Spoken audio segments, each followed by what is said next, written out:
All right, let's go back to some deadly toys of our youth, and I've talked about this one a few times. This is lawn darts, aka the backyard guillotine.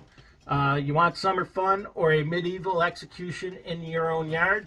These weren't toys, they were yard-sized steel spikes with fins. The box art showed smiling kids tossing them into a circle.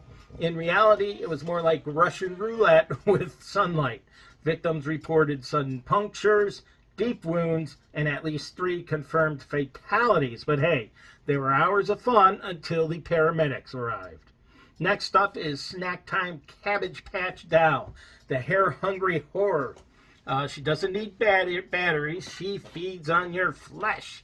It was marketed as an adorable friend. This motorized jaw would eat pretend snacks. What the box didn't tell you, there was no off switch. Once she got a taste for hair or fingers, well, she would just keep on chewing and chewing until the ER staff pried her off with tools. Mattel swears she was harmless. Kids swear otherwise. Then we have the pogo ball. You want to defy gravity? Well, on your own bone structure.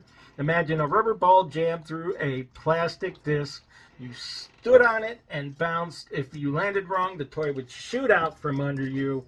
And, well, like a soap-covered banana peel, launching you face first into whatever was nearby. A wall, a driveway, a mailbox, maybe your friend's Camaro. You never knew. The slip and slide. These were fun. I thought we had one of these. Slip into summer and possibly the ICU. It's a thin, wet strip of death laid over your bumpy lawn. That it was. I do remember that. Kids ran, dove, and screamed with joy until they reached the abrupt stop at the end. Small children would be bruised. Adults would have shattered collarbones. And if the ground wasn't perfectly smooth, congratulations. You've invented... Oh, I'm sorry. Yeah, if it wasn't perfectly smooth, you invented high-velocity grass burns. Finally on the list is the roller racer. And, well, this is street-level suicide mission. Why walk when you can sit inches from the asphalt at full speed? To propel this low-riding scooter, you wiggled the handles wildly. Unfortunately, it was perfectly designed to place your face directly in line with car bumpers. There were no brakes. There were no pads. Just your reflexes and a prayer. And, well, we usually know how that ends up.